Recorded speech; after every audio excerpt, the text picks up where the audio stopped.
Good morning, good afternoon and good evening, जो भी मुझे जब भी सुन रहा है उसके अकॉर्डिंग। तो बच्चे आज हम लोग अपने lecture number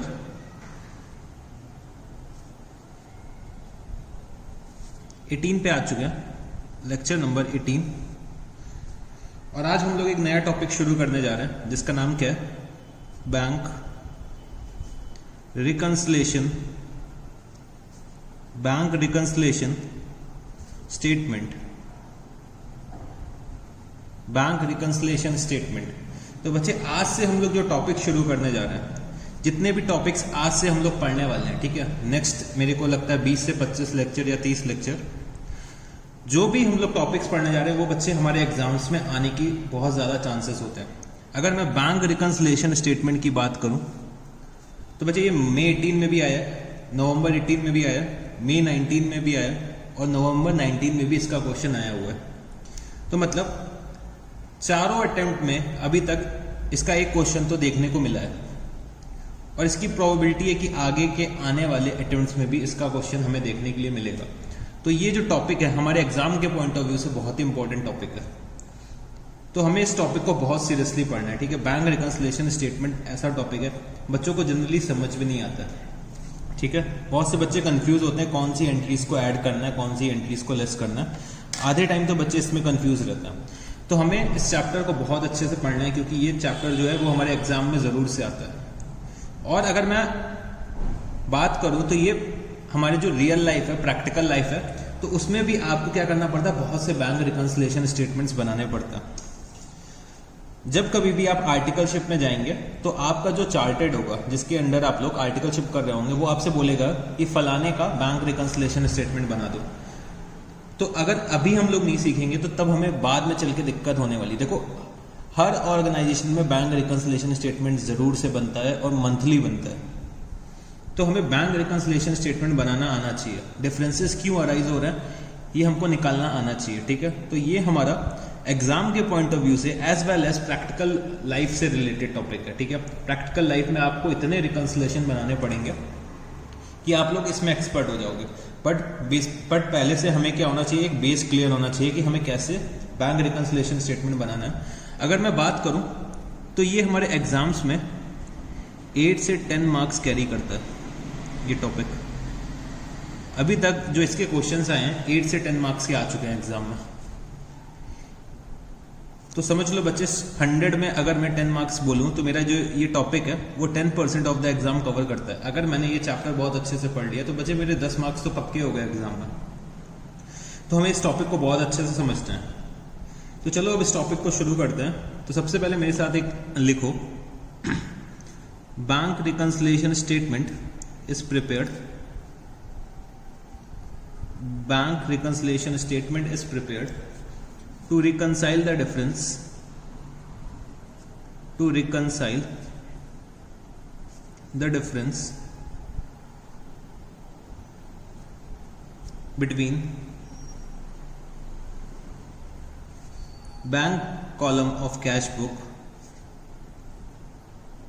between bank column of cash book and passbook। तो सबसे पहले हमने ये लिखा कि बैंक रिकंसिलिएशन स्टेटमेंट हम लोग बनाते क्यों हैं। तो बैंक रिकंसिलिएशन स्टेटमेंट हम लोग इसलिए बनाते हैं कि हम लोग अपने डिफरेंसेस को रिकंसाइल कर सकें, मतलब डिफरेंसेस को ढूंढ सकें और एक स्टेटमेंट में लिख सकें।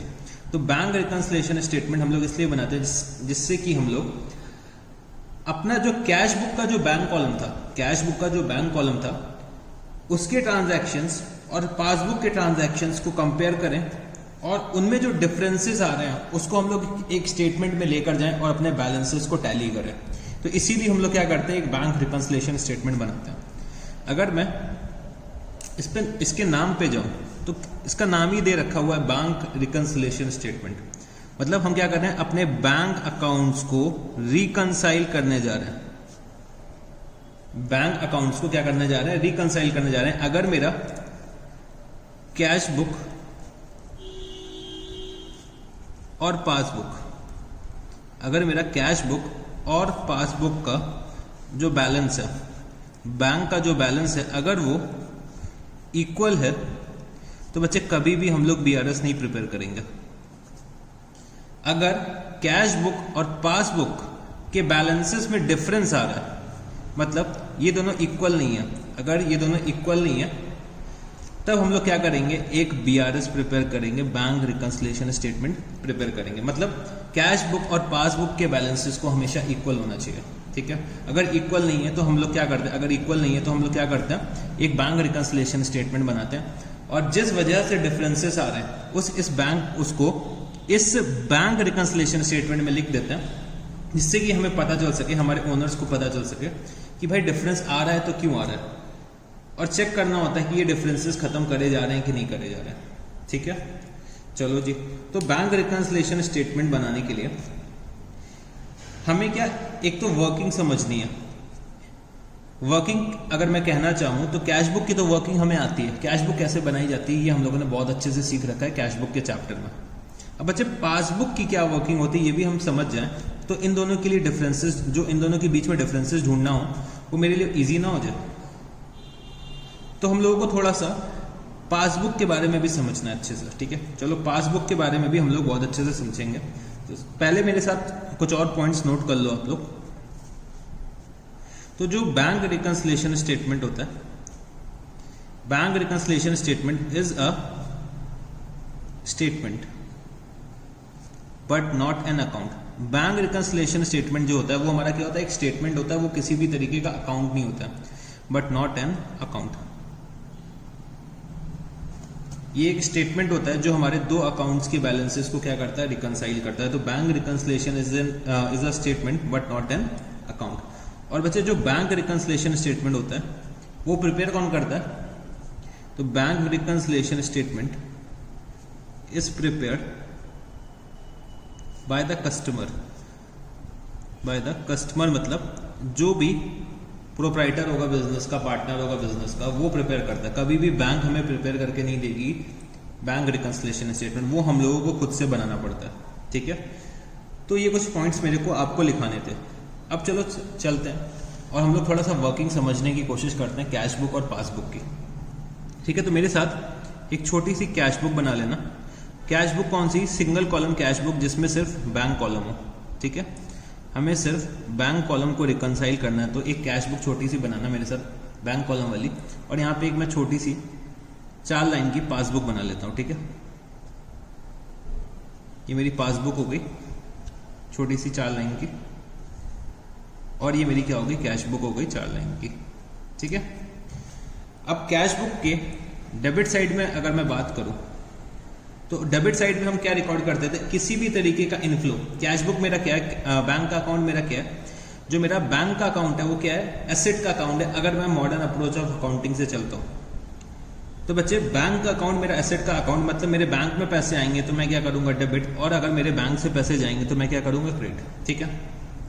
पासबुक कौन बनाता है बच्चे, पासबुक बनाता कौन है, हमारी बैंक बनाती है। जब हम लोग बैंक में एक अकाउंट ओपन करते हैं तो बैंक क्या करती है, हमारी एक पासबुक बना के दे देती है जिसमें वो हमारे बैलेंसेस को रिकॉर्ड करती है। तो सारे के सारे कस्टमर्स के पास क्या होता है, पासबुक होती है। और अगर मैं बिजनेसमैन की बात करूं तो जो हमारे करंट अकाउंट होते हैं फर्म में, तो करंट अकाउंट के लिए हम लोग क्या इशू कराते हैं, एक बैंक स्टेटमेंट इशू कराते हैं। करंट अकाउंट की कभी भी पासबुक नहीं होती। पासबुक कौन से अकाउंट्स की होती है, इंडिविजुअल अकाउंट्स की। जैसे मेरी पासबुक होती है, आपकी पासबुक है। अगर मैं कॉनकॉर्ड एकेडमी की बात करूं तो कॉनकॉर्ड एकेडमी की कभी भी पासबुक नहीं होगी, उसके लिए क्या मिलेगा, बैंक स्टेटमेंट मिलेगा, ठीक है, क्योंकि वो मेरा क्या है, फर्म है। कॉनकॉर्ड एकेडमी क्या है, एक फर्म है, और मैं कौन हूं, इंडिविजुअल। तो इंडिविजुअल को पासबुक मिलती है, और जो हमारे फर्म्स होती हैं उसको क्या मिलता है, बैंक स्टेटमेंट। ये चीज आपको मालूम होनी चाहिए, ठीक है। अब पासबुक जो हमारी बन रही होगी, ठीक है, वो भी एक तरीके का अकाउंट होता है। तो बच्चे एक होता है मेरा डेबिट साइड, या मैं कह सकता हूँ क्रेडिट साइड, ठीक है। पासबुक इन द सेंस समझो कि ये मेरा क्या है, ये एक मेरा अकाउंट है। मैं कौन हूं, मिस्टर एक्स, मैं हूं मिस्टर एक्स। और बच्चे ये अकाउंट है मिस्टर एक्स का, जो कौन बना रहा है, बैंक बना रहा है। तो ये अकाउंट्स किसकी बुक्स में बन रहा होगा, in the books of bank. और जो कैश बुक बन रही होगी वो किसकी बुक्स में बन रही होगी, ये बन रही होगी in the books of mister x, ठीक है, in the books of mister x, ठीक है। तो ये जो कैश बुक बन रही है वो किसकी बुक्स में बन रही है, मिस्टर एक्स की बुक्स में। पासबुक बन रही है वो किसकी बुक्स में बन रही है, in the books of bank बन रही है। किसका अकाउंट बैंक बना रही है, मिस्टर एक्स का। एक्स किसका अकाउंट बना रहा है, बैंक का अकाउंट बना रहा है, और बैंक किसका अकाउंट बना रही है, मिस्टर एक्स का अकाउंट बना रही है। अब दोनों अकाउंट की वर्किंग को समझने की कोशिश करना। अगर हम इसकी वर्किंग समझ में आ गई तो बच्चे बैंक रिकंसिलिएशन स्टेटमेंट इतना इजी चैप्टर है कि आपको मजा आने वाला है, ठीक है। हमें बस इसकी वर्किंग को समझना है कि दोनों की वर्किंग कैसे चलती है। तो मैंने क्या करा, मैं मिस्टर एक्स था, मैंने क्या करा, बैंक में एक अकाउंट ओपन करा। और बच्चे जब भी हम लोग बैंक में अकाउंट ओपन करते हैं तो थोड़ा सा हमें कैश डिपॉजिट करना पड़ता है, ठीक है। तो मैंने क्या करा, बैंक में अकाउंट ओपन करा। और कब ओपन करा, 1 अप्रैल 2020 में मैंने एक बैंक में अकाउंट ओपन करा, ठीक है। मैंने क्या करा, कुछ कैश डिपॉजिट करा। तो मैंने लिखा टू कैश अकाउंट। तो बच्चे मेरे बैंक में क्या आ रहा है, पैसे आ रहे हैं, मेरे बैंक में पैसे आ रहे हैं, तो मेरा बैंक अकाउंट इंक्रीज होना चाहिए। तो मैंने क्या लिखा, टू कैश अकाउंट। अच्छा, मैं यहाँ पे सी नहीं लिखूंगा कॉन्ट्रा एंट्री के लिए, क्योंकि मैं साथ में कैश अकाउंट नहीं प्रिपेयर कर रहा हूँ। जब मैं triple column of cash book बनाता था तब मेरे को यहाँ पे सी लिखना पड़ता था कॉन्ट्रा एंट्री के लिए, बट अभी मैं नहीं लिखूंगा। मैं सिर्फ कौन सा बना रहा हूँ, बैंक का अकाउंट बना रहा हूँ, ठीक है। तो मैंने ये लिखा टू कैश अकाउंट। और बच्चे मैंने अकाउंट ओपन करा 10,000 रुपीज से, ठीक है। तो बच्चे मैंने क्या करा, डेबिट करा है कैश बुक में, मतलब ये मेरा क्या होना चाहिए, एसेट होना चाहिए, ठीक है। 10,000 रुपीज जो मैंने बैंक में डिपॉजिट करे, मतलब मेरे को बैंक से रिसीव करने, तो ये बच्चे मेरा क्या हो गया, एसेट हो गया, ठीक है। अच्छा, बैंक में हम लोग पैसा क्यों डिपॉजिट करते हैं, जिससे कि हमारा पैसा सेफ रहे, ठीक है, हमें कुछ इंटरेस्ट मिल सके, मेरा पैसा भी सेफ रहे, और हम लोग कुछ ऑनलाइन ट्रांजैक्शंस भी कर सके, मतलब घर बैठे बैठे भी ट्रांजैक्शंस कर सके। ये सब वजह से हम लोग बैंक पे पैसा डिपॉजिट करते हैं। तो मैंने क्या करा, टू कैश अकाउंट करा। तो बैंक अपने बुक्स में क्या करेगी, समझने की कोशिश करना। मेरे लिए ये एसेट बन गया, ठीक है। मैंने बैंक में पैसा डिपॉजिट करा, मतलब मेरे को बैंक से 10,000 रुपीज रिसीव करना है। बट बच्चे बैंक को अगर पैसा मिलेगा तो बच्चे वो बैंक के लिए तो लायबिलिटी हो गई ना, बैंक को तो मिस्टर एक्स को पे करना पड़ेगा ना एक दिन। तो बच्चे बैंक के लिए क्या हुई, ये लायबिलिटी हुई थी। मतलब अगर लायबिलिटी हुई तो हम लोग क्या करते हैं, उसको क्रेडिट। लायबिलिटी अगर इंक्रीज हो रही है, बैंक की अगर लायबिलिटी इंक्रीज हो रही है तो बैंक क्या करेगी, क्रेडिट। बच्चे डेबिट और क्रेडिट का रूल हमें फॉलो करना है। अगर ये चीज समझ में आ गई तो कोई दिक्कत नहीं होने वाला। बैंक क्या करेगी, मिस्टर एक्स को कभी ना कभी तो पैसा वापस करेगी ना। तो बैंक के लिए तो ये क्या हो गई, लायबिलिटी हो गई। तो बैंक यहाँ पे क्या करेगा, अपने क्रेडिट साइड पे रिकॉर्ड करेगा। अगर मेरी लायबिलिटी इंक्रीज होती है तो हम क्या करते हैं, क्रेडिट। तो बैंक की लायबिलिटी इंक्रीज हो रही है, तो मैंने यहाँ लिखा by cash account, by cash account. हमने क्या एंट्री करी होगी, bank account debit to cash account. Bank क्या एंट्री करेगा, cash account debit to X account.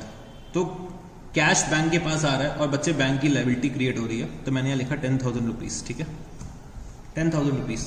अगर मैं एक और तरीके से समझने की कोशिश करूं, जो मेरे बुक्स में डेबिट होगा वो बच्चे सामने वाले की बुक्स में क्या होना चाहिए, क्रेडिट होना चाहिए। तो वही चीज हो रही है, जो भी मेरे बुक्स में डेबिट होगा वो सामने वाले की बुक में जाके क्रेडिट होना चाहिए। तो मतलब तभी तो मेरा डबल एंट्री का सिस्टम मैच होगा, तभी तो मेरे डबल एंट्री का सिस्टम मैच होगा जब मेरे बुक्स में जो चीज़ डेबिट हो रही है वो सामने वाले की बुक्स में क्रेडिट हो रही है, या फिर मेरे बुक्स में कोई चीज़ क्रेडिट हो रही है तो सामने वाले की बुक्स में क्या हो रही है, डेबिट हो रही है। तो हमें इस कॉन्सेप्ट को साथ में लेके चलना है, ठीक है। तो सबसे पहला जो मैंने ट्रांजैक्शन करा है, मैंने क्या करा, बैंक में एक अकाउंट ओपन करा और मैंने 10,000 रुपीज डिपॉजिट कर दिया। चलो जी और आगे बढ़ते हैं। फिर मैंने क्या करा, किसी को चेक्स इशू करी 4 अप्रैल को, 4 अप्रैल 20 को मैंने वाई को चेक इशू करी, ठीक है। वाई को मैंने क्या करा, चेक इशू करी, और चेक मैंने इशू कितने की करी, 5,000 रुपीज की चेक इशू करी, और तुरंत ही मैंने अपने कैश बुक में रिकॉर्ड कर लिया, ठीक है। मैंने 4 अप्रैल को वाई को चेक इशू करी, 5,000 रुपीज की चेक इशू करी, और तुरंत ही मेरे पास कैश बुक रखी थी, मैंने क्या करा, यहाँ पर रिकॉर्ड कर लिया। अब वाई ने क्या करा, वाई ने चेक लिया, ठीक है। वाई लखनऊ से था तो वाई लखनऊ गया वापस नेक्स्ट डे, और बच्चे फिर जाके लखनऊ में उसने अपने बैंक अकाउंट में डिपॉजिट करी, ठीक है। बैंक अकाउंट में डिपॉजिट करी, लेट्स 6 अप्रैल को उसने अपने बैंक अकाउंट में डिपॉजिट करी। तो बच्चे जब कभी भी हम लोग क्या करते हैं, बैंक में चेक डिपॉजिट करते हैं, ठीक है। एक आपको मैं एक रियल लाइफ की बात बताने जा रहा हूँ, ठीक है। अगर जैसे मेरा अकाउंट है वो SBI बैंक में, ठीक है, मैंने एक चेक इशू करी, ठीक, SBI से मैंने एक चेक इशू करी, मैंने एक चेक इशू करी, और बच्चे चेक किसको इशू करी, वाई को इशू करी, और वाई का भी अकाउंट अगर SBI में, ठीक है, और वाई ने सेम डे जाके SBI में चेक लगा दी, तो बच्चे क्या होता है, सेम डे क्लियरिंग हो जाती है, मतलब सेम डे पैसा वाई को मिल जाएगा। अगर वाई का अकाउंट कोई और बैंक में, let's say bank of Baroda में है या फिर HDFC बैंक में, तो बच्चे चेक को क्लियर होने में, मतलब वाई के अकाउंट में पैसा आने में 2 से 3 दिन का टाइम लगता है, मतलब क्लियरिंग में 2-3 दिन लग जाते हैं, 2-3 दिन बाद पैसा आता है। मतलब आज डिपॉजिट करोगे तो मतलब 1 से 2 से 3 दिन में आपके अकाउंट में पैसा आएगा, अगर आप दूसरी बैंक में आपका अकाउंट है। अगर सेम बैंक में अकाउंट है तो सेम डे क्लियर हो जाता है, अगर दूसरी बैंक में अकाउंट है तो बच्चे 2 दिन तो लग ही जाते हैं चेक को क्लियर होने में। क्या होता है, बैंक ऑफ बड़ौदा को चेक मिली, ठीक है, बैंक ऑफ बड़ौदा किसको भेजता है, क्लियरिंग हाउस को भेजता है चेक करने के लिए, और क्लियरिंग हाउस कांटेक्ट करता है SBI से। SBI कहता है हाँ इस बंदे X का अकाउंट है मेरे यहाँ और इसके यहाँ इतना बैलेंस है, तो बच्चे SBI क्लियरिंग हाउस को ट्रांसफर करता है और क्लियरिंग हाउस फिर से बैंक ऑफ बड़ौदा को ट्रांसफर करता है पैसा। तो ये फंक्शनिंग होती है बैक एंड की। तो बच्चे इसमें कुछ थोड़ा सा टाइम लगता है, तो 1 से 2 दिन लग जाते हैं चेक क्लियर होने में। तो सर जो हम लोग देखते हैं ऑनलाइन जो ट्रांसफर्स होते हैं वो तो ऑन द स्पॉट हो जाते हैं। बच्चे मैं चेक की बात कर रहा हूँ, चेक क्या है, एक रिटर्न प्रोसेस है, ठीक है, एक मैनुअल प्रोसेस के थ्रू काम चल रहा है। ऑनलाइन में क्या होता है बच्चे, ऑन द स्पॉट ट्रांजैक्शंस हो जाते हैं, उसमें इतनी सारी फैसिलिटीज है, IMPS करा दो, नेफ्ट करा दो, RTGS करा दो, तो वो चीज़ अलग है। हम लोग क्या कर रहे हैं, थोड़ी सी ट्रेडिशनल अकाउंटिंग पढ़ रहे हैं जो पुराने ज़माने में होता था, अभी भी होता है। चेक्स में क्या होता है, टाइम लैग होता है। अगर मैं आज किसी को दे रहा हूँ तो हो सकता है मेरे अकाउंट से 4-5 दिन बाद वो पैसा निकले, ठीक है, बट मैंने क्या करा है, आज 4 तारीख को डेबिट कर रखा है, ठीक है। ये सब मैंने आपको थोड़ी सी बातें प्रैक्टिकल वर्ल्ड से रिलेटेड बताई है जो आपके लिए अभी रेलेवेंट नहीं है।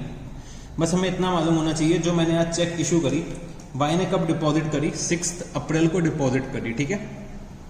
तो वाई का जो अकाउंट था हो सकता है किसी और बैंक के साथ हो।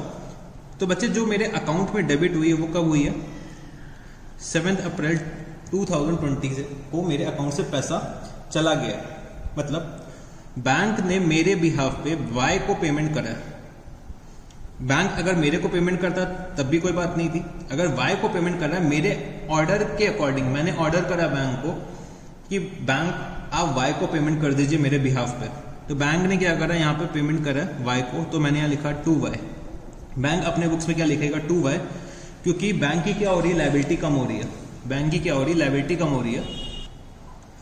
बैंक पे तो कर रहा है पर मेरे ऑर्डर के अकॉर्डिंग पे कर रहा है, मतलब बैंक या तो मेरे को पे करेगा तब भी बैंक की लायबिलिटी कम होगी, बैंक अगर किसी और को पे करता है मेरे ऑर्डर के बिहाफ पे तब भी बैंक की लायबिलिटी तो डिक्रीज हो रही है। लायबिलिटी अगर डिक्रीज होगी तो हम क्या करेंगे, डेबिट करेंगे, मतलब बैंक अपने बुक्स में डेबिट करेगा। तो मैंने यहाँ लिखा 2Y और 5,000 रुपीज, ठीक है, 2Y 5,000 रुपीज, ठीक है। इसके बाद क्या हुआ, मेरा एक कस्टमर था, मेरा एक कस्टमर कहाँ पे था, दिल्ली में था, ठीक है। तो मैंने कस्टमर को अपने बैंक अकाउंट की डिटेल दे दी और कहा कि भैया पैसे डिपॉजिट कर दीजिए, पैसे डिपॉजिट कर दीजिए। तो जो मेरा कस्टमर था उसने 10 अप्रैल को कुछ पैसे डिपॉजिट करे, ठीक है, बैंक में 10 अप्रैल को कुछ पैसे डिपॉजिट करे। तो मैं यहाँ पे आता हूँ, ठीक है, अभी मैं 10 अप्रैल यहाँ पे नहीं लिखता हूँ। 10 अप्रैल को कुछ पैसे डिपॉजिट करे, मैंने अपनी बैंक अकाउंट की डिटेल्स किसको दे दी, मिस्टर जेड को दे दी, वो मेरे कस्टमर थे। तो 10 अप्रैल को मिस्टर जेड ने कुछ पैसा डिपॉजिट करा, तो मैं अगर पैसा डिपॉजिट करूं तब भी क्या होगा, बैंक की लायबिलिटी इंक्रीज होगी। कोई और डिपॉजिट करता है मेरे बिहाफ पे पैसे, तब भी बच्चे क्या होगा, बैंक की जो लायबिलिटी है वो क्या हो जाएगा, इंक्रीज हो जाएगी। तो मैंने यहाँ पे लिखा बाय जेड, ठीक है, बाय जेड, और बच्चे जेड ने डिपॉजिट करा, let's for an example 15,000 rupees Z ने डिपॉजिट करे, ठीक है।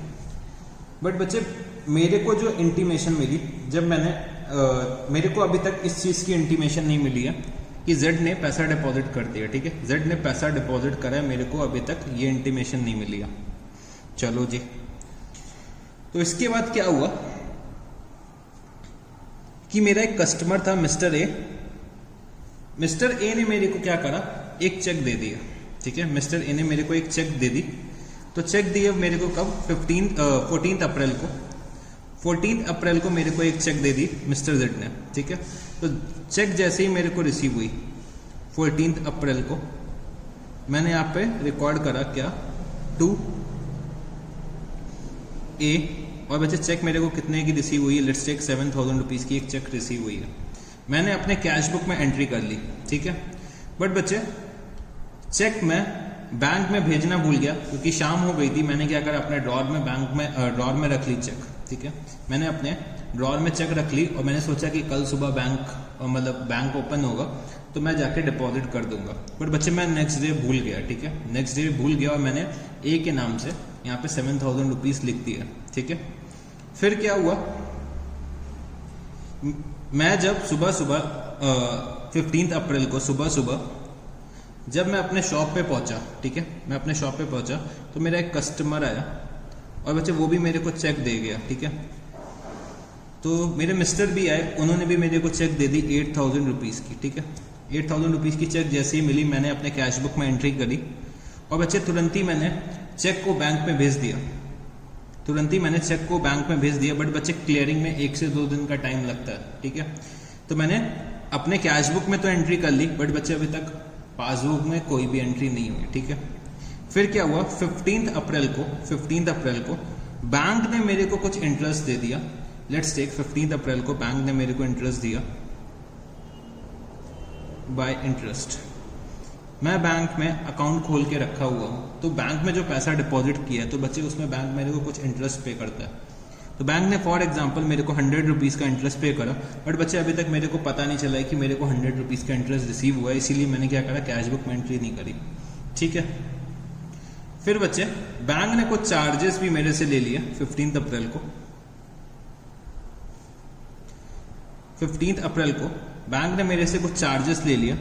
तो बच्चे चार्जेस जो बैंक चार्ज करेगा, बैंक की तो इनकम होगी बट बच्चे बैंक की लायबिलिटी भी कम हो जाएगी, मेरे अकाउंट में डेबिट कर देगा। तो बैंक ने क्या करा, कुछ चार्जेस मेरे अकाउंट में डेबिट कर दिया, टू बैंक चार्जेस 50 रुपीज़ के। तो बच्चे ये भी मैंने अभी तक डेबिट नहीं करा है अपने, मैंने अपने बुक्स में क्रेडिट नहीं करा है क्योंकि अभी तक मेरे को पता नहीं चला। फिर जो मेरा मुनीम था मिस्टर, तो ये जो मेरे मिस्टर जी जो है हमारे ये मेरे मुनीम है, ठीक है। इन्होंने सोचा चलो आज बैंक रिकंसिलिएशन स्टेटमेंट बनाते हैं। 15 अप्रैल को बैंक के स्टेटमेंट को हम लोग क्या करते हैं, रिकंसाइल करते हैं। ये कौन है, मेरे मिस्टर मुनीम जी। ये क्या कहने जा रहे हैं कि 15 अप्रैल को चलो एक बैंक रिकंसिलिएशन स्टेटमेंट बनाते हैं और बैंक के बैलेंसेस को रिकंसाइल करते हैं। तो बच्चे अगर मैं यहाँ पे बात करूँ 15 अप्रैल को, तो मेरा 15 अप्रैल को कैश बुक का क्या बैलेंस आना चाहिए, मेरा कैश बुक का यहाँ पे क्या बैलेंस आना चाहिए अगर मैं देखना चाहूँ। तो बच्चे मेरा कैश बुक का कितना बैलेंस आएगा, 20,000 रुपीज़, ठीक है। और बच्चे मेरे पासबुक का कितना बैलेंस आना चाहिए अगर आज के डेट के अकॉर्डिंग मैं बात करूँ। तो बच्चे 15 अप्रैल को पासबुक के अकॉर्डिंग कितना बैलेंस आना चाहिए। तो मैंने टोटल करा, क्रेडिट का और डेबिट से माइनस करा, तो ये आ जाएगा कितना, 20,050 रुपीज़। तो बच्चे यहाँ पे जो मेरा बैंक अकाउंट है, जो यहाँ पे मेरा बैंक अकाउंट है, मतलब जो मेरा बैलेंस आ रहा है और जो मेरी पासबुक का बैलेंस आ रहा है वो बच्चे टैली नहीं हो रहा है। वो बच्चे क्या हो रहा है, टैली नहीं हो रहा है। ये बैलेंसेस को क्या होना चाहिए, टैली होना चाहिए।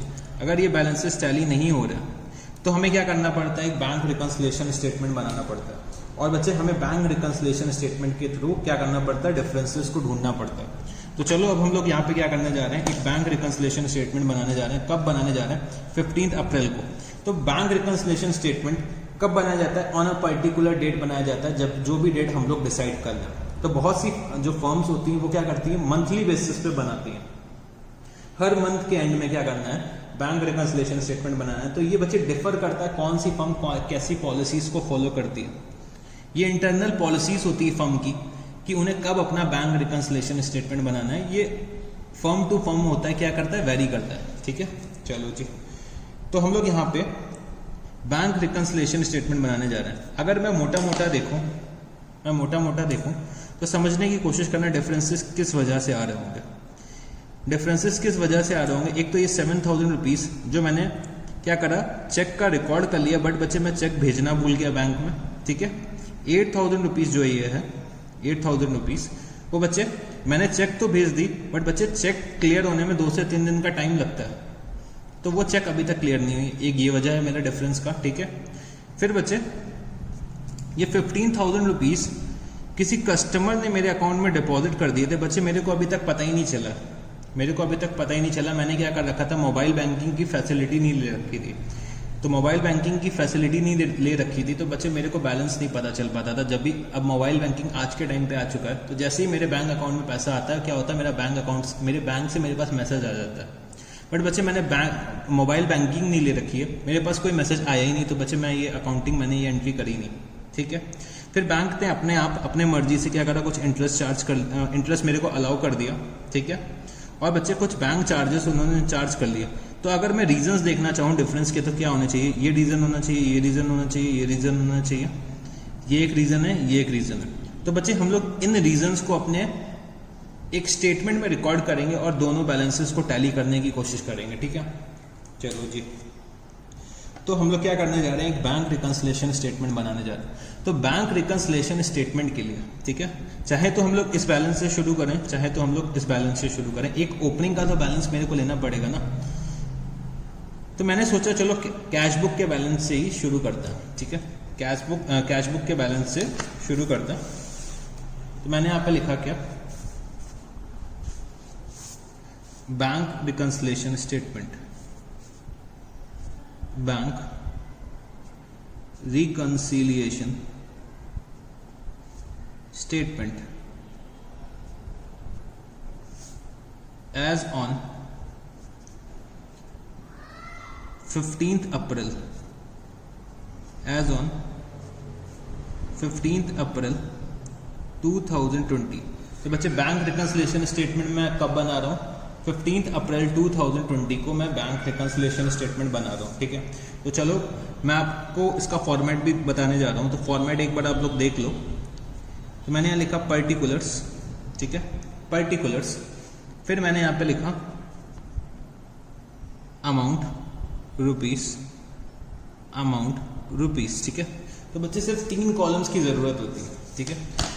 जब हम लोग क्लास 11th-12th में होते हैं, ठीक है, 11th में बेसिकली, तो हमें बहुत अलग अलग तरीक़ों से बैंक रिकंसिलिएशन स्टेटमेंट बनाना सिखाया जाता है, ठीक है।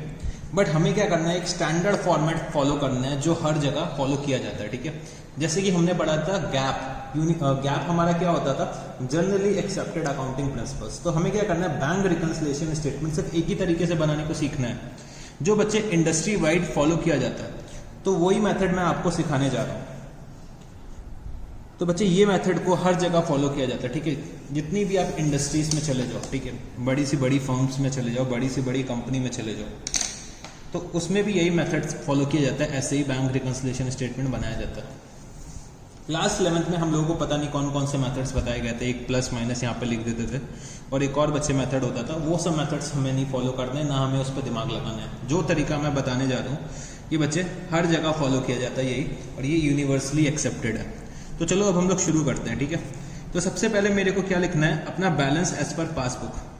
अच्छा, बैलेंस एज पर पासबुक तो मैं लिख दूंगा, बट बच्चे समझने की कोशिश करो ये मेरा कौन सा बैलेंस है।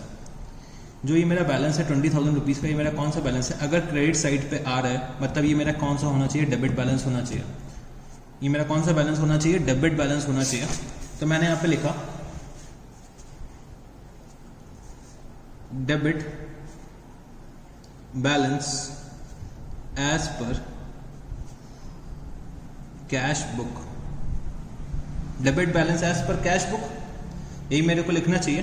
कितना बैलेंस आ रहा था as per cash book, 20,000 rupees. वो बच्चे मैंने क्या करा, आउटर कॉलम में लिख दिया, ठीक है। इसको हम लोग बोलते हैं इनर कॉलम, इसको हम लोग क्या बोलते हैं, आउटर कॉलम। तो मैंने क्या करा, कैश बुक का बैलेंस लिखा कितना, 20,000 रुपीज़, ठीक है।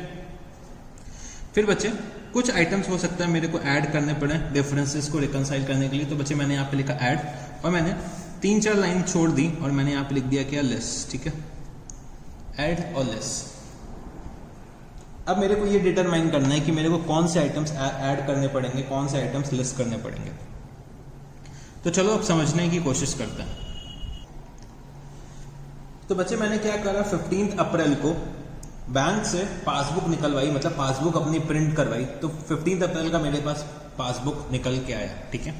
15 अप्रैल को जब मेरे पास पासबुक निकल के आया तो बच्चे मैंने देखा कि पासबुक में 10 अप्रैल को एक एंट्री हो रखी है। मेरे जो मिस्टर जेड हैं, मिस्टर जेड, उन्होंने मेरे को 10,000 रुपीज़ दे रखा है, ठीक है। तो जैसे कि ये मेरी कैश बुक है, ठीक है, शॉर्ट में मैं बताने जा रहा हूँ फिर से, और ये मेरी क्या है, पासबुक है, ठीक है।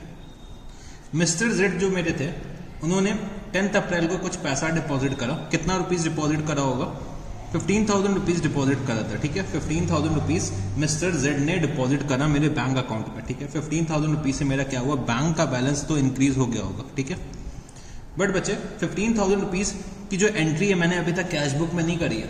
मतलब मेरा जो कैश बुक का बैलेंस होगा, जो ये बैलेंस निकल के आया था यहाँ पे, बैलेंस कैरी डाउन मैंने यहाँ पे लिखा था, वो बच्चे मेरा 15,000 रुपीज से लेस होगा ना। 15,000 रुपीज बैंक का बैलेंस तो इंक्रीज हो गया, बट बच्चे मेरा 15,000 रुपीज कैश बुक का बैलेंस जो ये आया है वो तो लेस है ना, 15,000 रुपीज से लेस है। मतलब अगर मैं यहाँ पे 15,000 की एंट्री कर देता तो बच्चे ये मेरा 15,000 से इंक्रीज नहीं हो जाता ये बैलेंस। तो डिफरेंस क्यों आ रहा है बच्चे? मैंने पासबुक में एंट्री कर रखी है, मैंने कैश बुक में नहीं करी है। अगर मैं कैश बुक में ये 15,000 रुपीज से ऐड कर देता, मैं ये 15,000 रुपीज की एंट्री कर देता, तो बच्चे मेरा बैलेंस टैली नहीं हो जाना चाहिए था। तो बच्चे यही डिफरेंस था जो हम लोगों ने रिकॉर्ड नहीं करा है कैश बुक में। अगर हमें इस डिफरेंस को खत्म करना है तो मेरे को क्या करना पड़ेगा, 15,000 रुपीज यहाँ पे डेबिट साइड पे ऐड करना पड़ेगा। अगर पासबुक की क्रेडिट साइड पे कोई चीज आ रही है, मतलब वो मेरे डेबिट साइड में आना चाहिए कैश बुक में। तो अगर मैं 15,000 रुपीज ऐड कर दूं कैश बुक में, तो बच्चे ये डिफरेंस नहीं खत्म हो जाएगा। तो मैंने कहा चलो भाई ये 15,000 रुपीज ऐड करते हैं। तो मैं गया अपने ऐड के कॉलम पे, मैंने यहाँ पे लिखा इनर कॉलम में 15,000 रुपीज, ठीक है। 15,000 रुपीज मैंने क्या लिख दिया कि मेरे को ऐड करना पड़ेगा। बट बच्चे मेरे को ऐड क्यों करना है, इसका रीजन भी देना पड़ता है। अगर मैं सिर्फ यहाँ पे 15,000 रुपीज लिख दूं तो बच्चे ये मेरे को तो समझ में आ रहा है कि 15,000 रुपीज ऐड हो रखा है। क्यों ऐड हो रखा है मेरे को इसके पीछे का रीजन भी पता है। बट बच्चे एज एन अकाउंटेंट, अगर मैं एक अकाउंटेंट हूँ फर्म का, और बच्चे मैं ये ऐसा स्टेटमेंट अपने मालिक के पास लेकर जाता हूँ, तो मालिक कहेगा भाई ये 15,000 रुपए किस बात के, ये तो बताओ। तो बच्चे मेरे को क्या करना पड़ता है, यहाँ पे रीजन लिखना पड़ता है। मैंने यहाँ लिखा ऐड पे रीजन इसका क्या है, चेक डिपॉजिटेड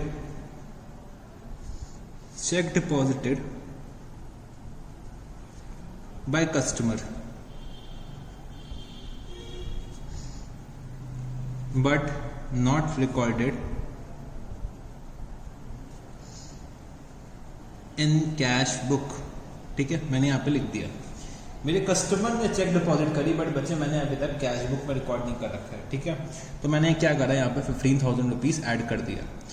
इसके बाद क्या हुआ था, मैं अपने नेक्स्ट ट्रांजैक्शन पे अगर आता हूँ तो बच्चे 14 अप्रैल को, ठीक है, 14 अप्रैल को मैंने यहाँ पे लिखा वर्किंग नोट नंबर 2। 14 अप्रैल को मेरे एक कस्टमर थे। 14 अप्रैल को जो मिस्टर ए हैं, 14 अप्रैल को बच्चे मिस्टर ए ने मेरे को एक चेक दी थी। 14 अप्रैल को मिस्टर ए ने मेरे को एक चेक दी थी। कितने की दी थी? 7,000 रुपीज की एक चेक दी थी। वो बच्चे मैंने क्या करा, शाम हो गई थी तो बच्चे वो मैंने अपने ड्रॉर में रख दी कि मैं सुबह बैंक में भेज दूंगा। तो बच्चे मैं सुबह बैंक में भेजना भूल गया। मैंने 14 अप्रैल को अपने कैश बुक में लिख लिया कि 7,000 रुपीज मेरे को एक चेक मिली, ठीक है। कहाँ से मिली? मिस्टर ए से मिली। तो बच्चे मेरा जो ये बैलेंस आया होगा क्लोजिंग वाला, ये 7,000 रुपीज से तो इंक्रीज हो गया होगा। बट बच्चे ये चेक मैंने जब बैंक में भेजी नहीं तो वो बच्चे मेरे पासबुक में तो अपीयर नहीं हो रही होगी, वो मेरे पासबुक में तो कहीं अपीयर नहीं हो रही होगी। तो जो बच्चे ये पासबुक का बैलेंस आया होगा उसमें 7,000 रुपीज तो ऑलरेडी इंक्लूडेड नहीं है, ठीक है। मेरा पासबुक का 7,000 रुपीज से बैलेंस कम होगा। तो बच्चे इस बैलेंस को मेरे को टैली करना है ये वाले बैलेंस से। तो ये वाला बैलेंस 7,000 रुपीज लेस है। अगर मैं बोलना चाहूँ तो ये बैलेंस जो है वो मेरा क्या है, 7,000 रुपीज से लेस है, और ये वाला बैलेंस जो है वो 7,000 रुपीज से ज़्यादा है। तो इस बैलेंस को इस बैलेंस से टैली करना है तो बच्चे इस वाले बैलेंस में मेरे को 7,000 रुपीज लेस करना पड़ेगा, ठीक है। क्योंकि मैं कैश बुक से पासबुक जा रहा हूँ। देखो दो अप्रोच होती हैं, एक होता है मैं पासबुक से कैश बुक में जा रहा हूँ, एक होता है कैश बुक से पासबुक में जा रहा हूँ। तो बच्चे अगर मैं कैश बुक से पासबुक में जा रहा हूँ तो बच्चे मेरे को जो इफेक्ट्स लाने पड़ेंगे वो किस पे लाने पड़ेंगे, कैश बुक के बैलेंस पे लाने पड़ेंगे। तो कैश बुक का बैलेंस 7,000 रुपीज से ज़्यादा है, तो मैंने यहाँ पे लिखा less check received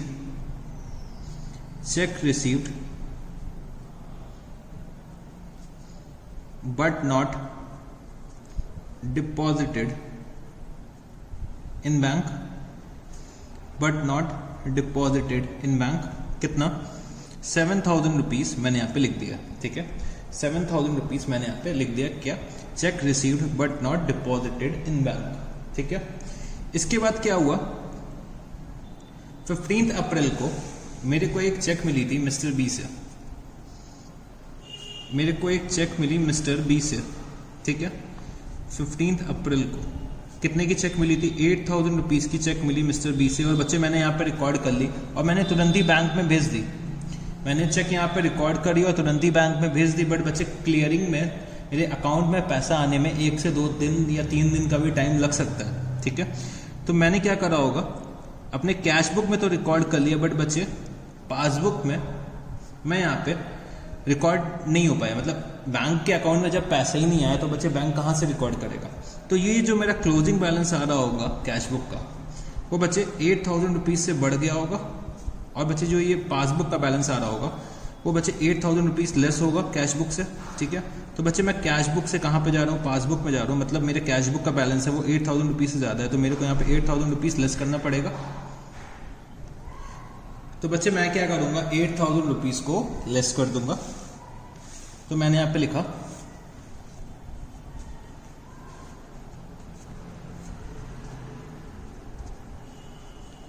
check deposited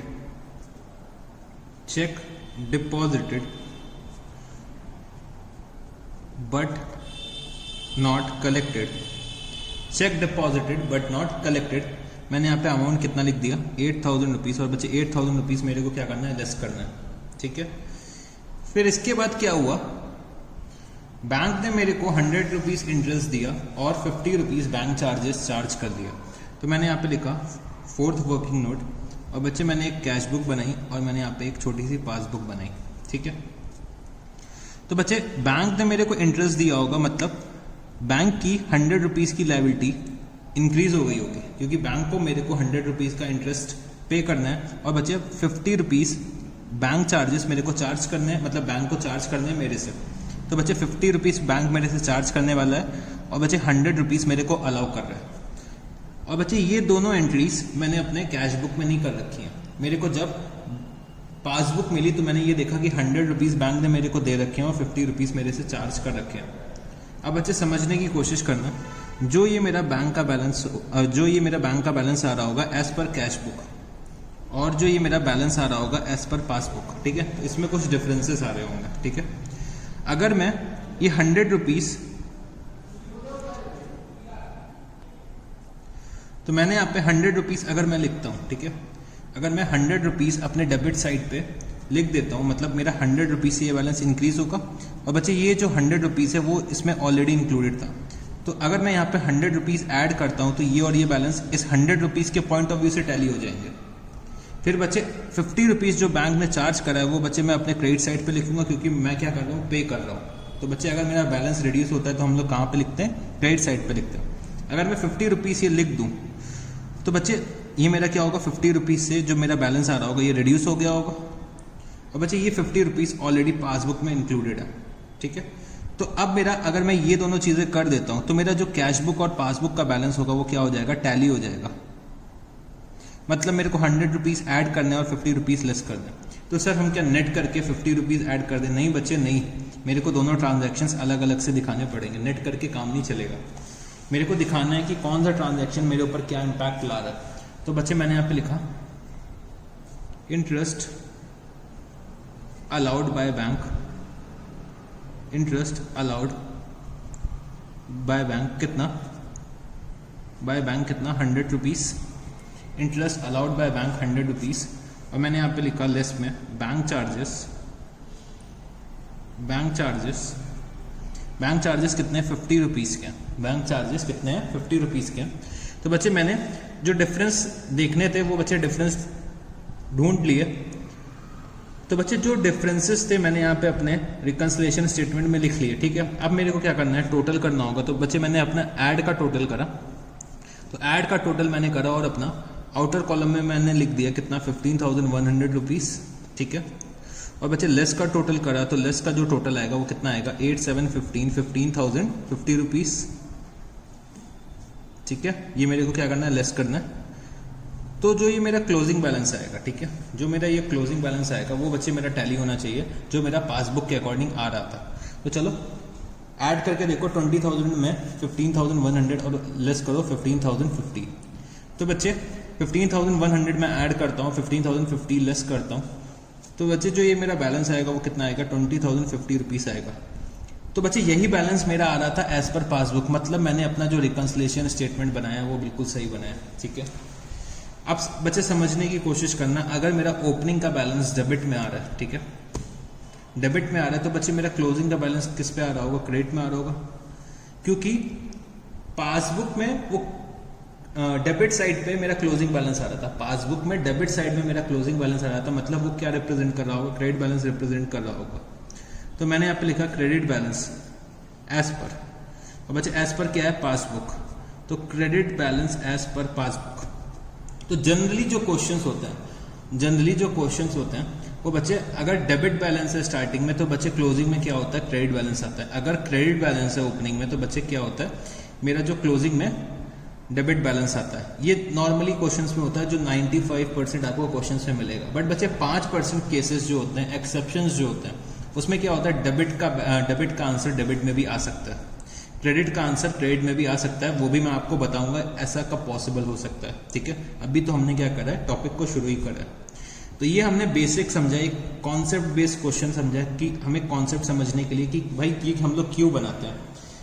तो हमें समझ में आया कि कुछ डिफरेंसेस अराइज होते हैं, उन डिफरेंसेस को हम लोग अपने बैंक रिकन्सिलिएशन स्टेटमेंट में लिखते हैं। और बच्चे ये बैंक रिकन्सिलिएशन स्टेटमेंट हम लोग मैनेजमेंट को प्रेजेंट करते हैं कि बच्चे जो डिफरेंसेस आ रहे हैं वो क्यों आ रहे हैं, वो इस स्टेटमेंट पे हम लोग दिखाते हैं और किस अमाउंट के आ रहे हैं। ठीक है, तो एक चीज़ हमने समझी कि जो मेरा कैश बुक होगा अगर ओपनिंग में, तो बच्चे मेरा क्लोजिंग में क्या आएगा, पासबुक। ठीक है, अगर मेरा पासबुक होगा ओपनिंग में, तो मेरा क्लोजिंग में क्या आएगा, कैश बुक। डेबिट का जनरली क्रेडिट में आता है, बट बच्चे हो सकता है डेबिट का डेबिट में भी आ जाए।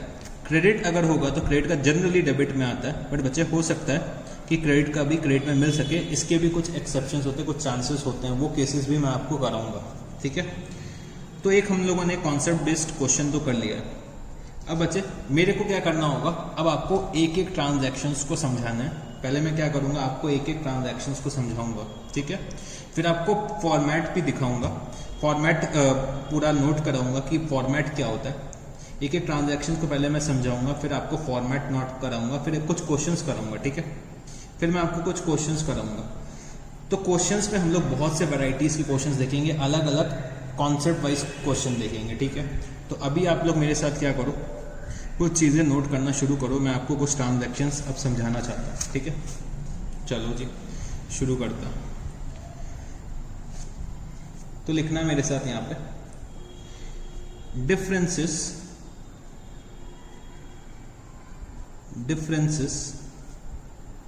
in the books arise because of differences in the book arise because of, तो मैंने यहाँ पे लिखा, एक तो हो गया बच्चे मेरा timing differences,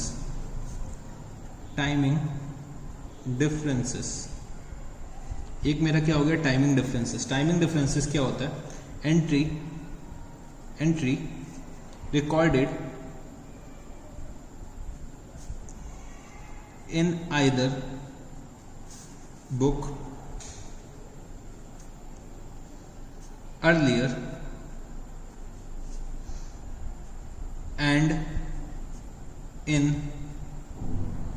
other book later। तो entry recorded in either book earlier and in other book later, इसका मतलब क्या हुआ, जैसे कि हम लोगों ने अभी चेक का ट्रांजैक्शन देखा था कि बच्चे चेक मैंने आज इशू कर दी या मेरे ने चेक रिसीव कर ली, बट बच्चे पैसा रिसीव होने में 2 से 3 दिन का टाइम लगता है। ठीक है, तो वो मेरे क्या होते हैं, टाइमिंग डिफरेंसेस होते हैं। टाइम की वजह से मेरा क्या हो रहा है, डिफरेंस अराइज हो रहा है कैश बुक और पासबुक के बीच में। तो इसको हम लोग क्या बोल देते हैं, टाइमिंग डिफरेंसेस बोल देते हैं। तो एक रीजन क्या होता है मेरा timing differences, entry recorded in either book earlier and in other book later. मतलब एक बुक में तो मैंने एंट्री रिकॉर्ड कर ली, बट बच्चे दूसरी बुक में मैं रिकॉर्ड नहीं कर पाया हूँ। जैसे कि मैंने अपने कैश बुक में रिकॉर्ड कर ली, बट बच्चे पासबुक में जब तक चेक्स पास नहीं हुई है, चेक्स क्लियर नहीं हुई है, तब तक पासबुक में एंट्री नहीं हो रखी होगी। तो वो क्या रीजन है, टाइमिंग डिफरेंसेस का रीजन है। मतलब मैंने एक बुक में लिख लिया, दूसरी बुक में नहीं लिख रखा है। ठीक है, चलो जी दूसरा रीजन क्या होता है, error of recording. Error of recording, कभी कभी हम लोग क्या करते हैं, गलत एंट्रीज पास कर देते हैं। ठीक है बच्चे, हम लोग इंसान हैं, ठीक है, इंसान से ही क्या होता है, गलतियां होती हैं। तो हम लोग कभी कभी क्या करते हैं, एंट्रीज गलत पास कर देते हैं कैश बुक में। हो सकता है मेरे को किसी से पेमेंट रिसीव हुई, वो बच्चे मैंने अपने क्रेडिट साइड पे लिख दिया पासबुक कैश बुक के। तो ये सब गलतियां भी हम लोग कभी कभी कर देते हैं, क्योंकि हम लोग भी इंसान हैं और बच्चे इंसान से ही गलतियां होती हैं। तो एरर्स ऑफ रिकॉर्डिंग क्या क्या होता है। एरर्स ऑफ रिकॉर्डिंग में मैं बोल सकता हूं, कोई एंट्री मेरे को चेक मिली, cheque received,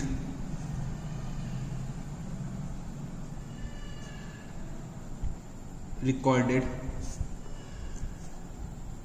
in credit side of cash book, check received recorded in credit side of cash book। तो ये एक एग्जांपल मैंने आपको लिख दिया। ठीक है, तो दो डिफरेंसेस होते हैं बेसिकली। कौन से डिफरेंसेस होते हैं, एक तो होता है मेरा टाइमिंग डिफरेंस, दूसरा क्या होता है, एरर ऑफ रिकॉर्डिंग। ठीक है, चलो बच्चे और बातें मेरे को आपसे करनी है, तो और चीजें मैं आपको लिखवाना चाहता हूं पहले। तो ये जनरली जो हमारा अकाउंटिंग का रूल होता है, तो हम लोग क्या रूल फॉलो करते हैं, जब कभी भी मेरा बैंक बैलेंस इंक्रीज होगा, when bank balance increases, when bank balance increases, जब कभी भी मेरा बैंक का बैलेंस इंक्रीज होगा, ठीक है, तो बच्चे हम लोग अपने कैश बुक में क्या करते हैं, डेबिट करते हैं। तो बच्चे अगर कैश बुक में डेबिट कर रहे होंगे तो पासबुक में क्या करते हैं, हम लोग क्रेडिट करते हैं। ये हम लोगों ने बहुत अच्छे से समझा, हम लोगों ने फंक्शनिंग समझने की कोशिश करी बैंक की। तो हमने कैश बुक को डेबिट करा और पासबुक को क्या करा, क्रेडिट करा। ठीक है, और जब कभी भी मेरा बैंक का बैलेंस क्या होगा, डिक्रीज होगा, मैंने यहाँ पे लिखा व्हेन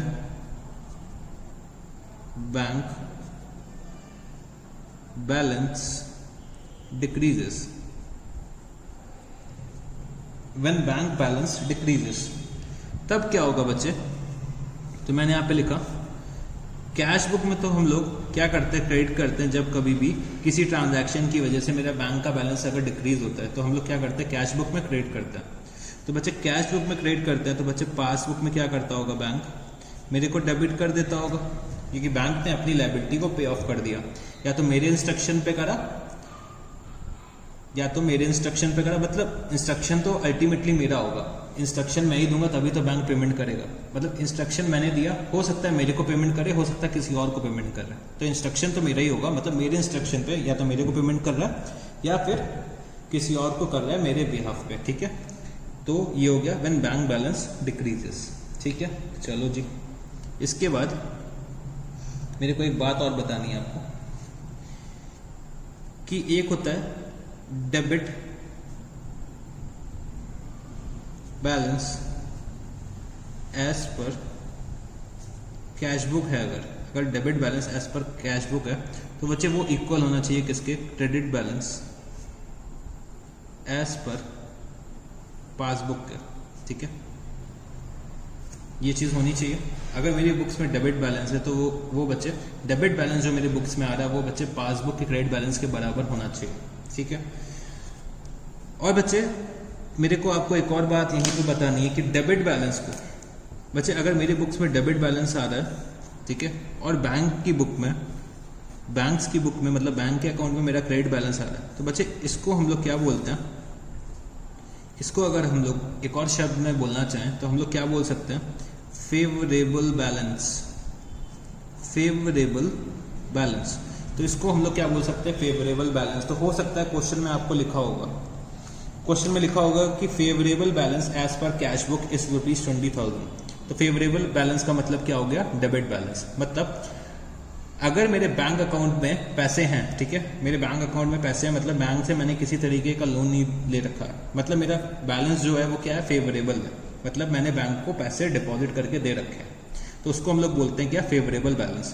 क्रेडिट बैलेंस का मतलब क्या है, बैंक को मेरे को अभी रीपे करना है, तो ये क्या है, फेवरेबल बैलेंस है। ठीक है, फिर हमने यहां पे लिखा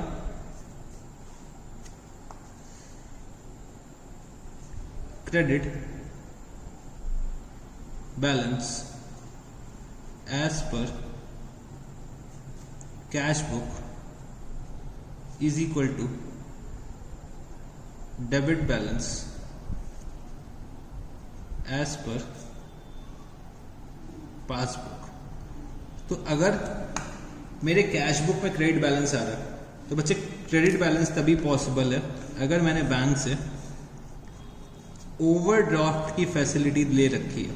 अगर मैंने बैंक से ओवरड्राफ्ट की फैसिलिटी ले रखी है तभी बच्चे मेरा क्या आएगा, क्रेडिट बैलेंस आ सकता है कैश बुक में, वरना बच्चे मेरा कभी भी क्रेडिट बैलेंस नहीं आ सकता। मतलब मैंने या तो ओवरड्राफ्ट की फैसिलिटी ले रखी है या फिर मैंने कैश क्रेडिट की फैसिलिटी ले रखी है।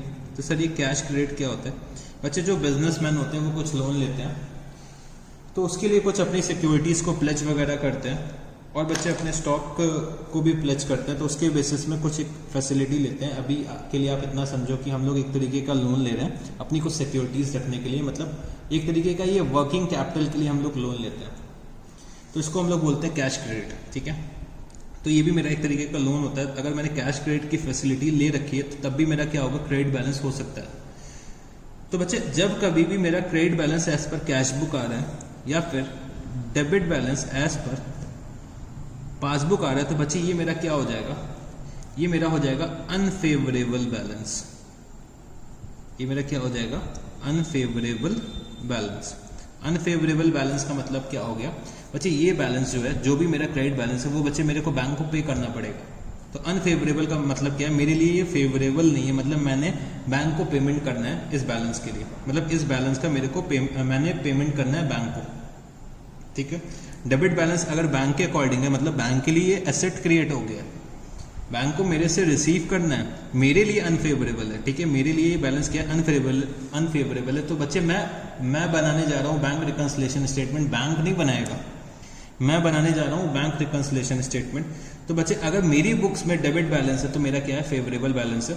तो मैं डिटरमाइन करूंगा कि मेरे लिए कौन सा फेवरेबल है, कौन सा अनफेवरेबल है। तो बच्चे मेरी बुक्स में क्रेडिट बैलेंस तो है, तो मेरा क्या है, अनफेवरेबल बैलेंस है। या फिर बैंक की बुक में डेबिट बैलेंस है, जो मेरे को पासबुक मिली उसमें डेबिट बैलेंस लिख के आया हुआ था, मतलब ये क्या है, अनफेवरेबल बैलेंस है। और अगर बैंक से मेरे को पासबुक मिली उसमें लिखा था क्रेडिट बैलेंस, तो बच्चे वो क्या मैं लिखूंगा, फेवरेबल बैलेंस। तो क्वेश्चन आपसे बोल सकता है डेबिट या क्रेडिट बैलेंस की जगह बोलेगा कि unfavourable balance as per passbook is this, for example 10,000 rupees. Unfavourable balance का मतलब क्या हो गया, debit balance as per passbook. या फिर unfavourable balance as per cash book is ₹15,000, मतलब credit balance as per cash book कितना है, 15,000 रुपीज। तो फेवरेबल और अनफेवरेबल बैलेंस मेरे को बहुत अच्छे से मालूम होना चाहिए। ठीक है जी, तो ये चीज़ भी हम लोगों ने समझ ली है। अब मैं क्या करने जा रहा हूँ, आप लोगों को कुछ ट्रांजैक्शन समझाने जा रहा हूँ। ठीक है, तो इन ट्रांजैक्शंस को समझाने में हो सकता है मेरे को आधा घंटा लग जाए या इससे ज़्यादा भी टाइम लग जाए। तो मेरे को आपको एक एक ट्रांजैक्शन को बहुत अच्छे से समझाना है। जब मैंने आपको सारे ट्रांजैक्शंस को समझा लिया अच्छे से, उसके बाद मैं क्या करूँगा, आपको एक फॉर्मेट बताऊँगा, बैंक रिकंसिलिएशन स्टेटमेंट का फॉर्मेट क्या होता है। तब हम लोग उसके बाद क्या करेंगे, जब क्वेश्चंस को सॉल्व करेंगे तो आप लोगों का जो कॉन्फिडेंस होगा वो अलग ही लेवल का होगा। ठीक है, तो सबसे पहले एक एक ट्रांजैक्शन को समझने की कोशिश करते हैं, एक एक ट्रांजैक्शन को बहुत अच्छे से समझते हैं। ठीक है, अगर ट्रांजैक्शंस मेरे को समझ में आ गए तो बच्चे वही ट्रांजैक्शन सारे के सारे क्वेश्चंस में रिपीट होते जाते हैं, बस लैंग्वेज चेंज करते हैं और ट्रांजैक्शंस वही होते हैं। तो मैंने कुछ ट्रांजैक्शंस को सॉर्ट आउट करा है जो जनरली मैंने देखा है कि क्वेश्चंस में पूछे जाते हैं। ठीक है, जो जनरली क्वेश्चंस में पूछे जाते हैं। अगर इसके अलावा भी कोई ट्रांजैक्शन होगा तो वो बच्चे हम लोग फ्रेम कर लेंगे। हमारा बेस इतना स्ट्रांग है कि हम लोग कहीं ना कहीं से उसको कैसे ना कैसे करके फ्रेम कर लेंगे, क्योंकि हम लोगों ने हर चीज़ को समझ रखा है। मतलब हर डेबिट का एक क्रेडिट होता है बच्चे, अकाउंट्स इतना ही है, डेबिट और क्रेडिट। डेबिट और क्रेडिट मेरे को समझ में आ गया, कौन सा अकाउंट को डेबिट करना है, कौन सा अकाउंट को क्रेडिट करना है। बच्चे मेरे को अकाउंट्स में कभी भी कोई दिक्कत नहीं होने वाली है, बस हमें डेबिट और क्रेडिट करना आना चाहिए। उसके लिए हम लोगों ने मॉडर्न अप्रोच ऑफ अकाउंटिंग बहुत अच्छे से पढ़ रखी है, और बच्चे हमने ट्रेडिशनल अप्रोच ऑफ अकाउंटिंग भी बहुत अच्छे से पढ़ रखी है। तो जहाँ पे जिसका यूज़ करना पड़ेगा वो हम यूज़ कर लेंगे। तो चलो शुरू करते हैं। तो मैंने यहाँ पे लिखा ट्रांजैक्शंस, मेरे साथ आप लोग भी नोट करते जाइएगा। ट्रांजैक्शंस और उसका मैंने यहाँ पे लिखा मीनिंग, इसका मतलब क्या है। ठीक है, ट्रांजैक्शन और मीनिंग। तो सबसे पहले मैंने जो ट्रांजैक्शन लिखा है यहाँ पे, चेक इशूड या फिर ड्रॉन